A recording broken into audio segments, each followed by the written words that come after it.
If you are a Christian man who struggles with the sin of looking at pornography, your problem might not be porn or lust, but double-mindedness.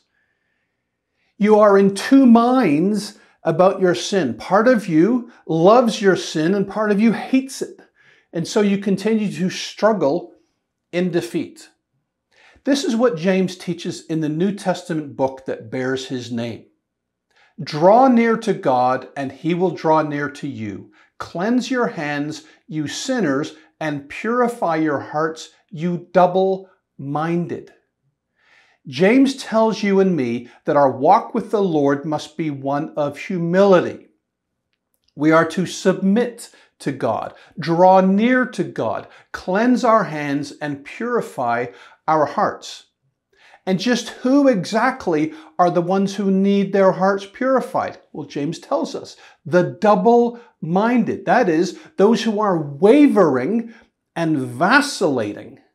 The Greek word is dipsuchos and means literally to be two-souled, as if a person split in half, a spiritual schizophrenic.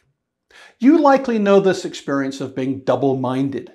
You hate the sin of looking at porn, but then you feel drawn to the sin.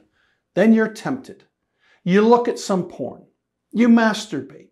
You enjoy the experience while it lasts, but then afterwards you're filled with shame, regret, and remorse. So you confess your sin to God. You receive forgiveness. You gradually recover. You purpose in your mind to never look at porn again. Does this sound familiar? But then the urge returns. Part of your mind asks you to indulge in a sin that the other part of your mind hates. And so the battle between your two souls continues. You remain double-minded and you remain in your sin.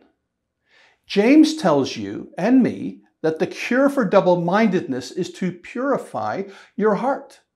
Not your literal heart, of course, but your spiritual heart. That is, the seat of your affections, your desires, your passions, as well as your wisdom and understanding. You purify your heart by purifying your desires and your understanding. You replace filthy desires with holy desires. You replace wicked images with holy images. When you cleanse your hands and purify your heart, you draw closer to God. The closer you get, the less you sin.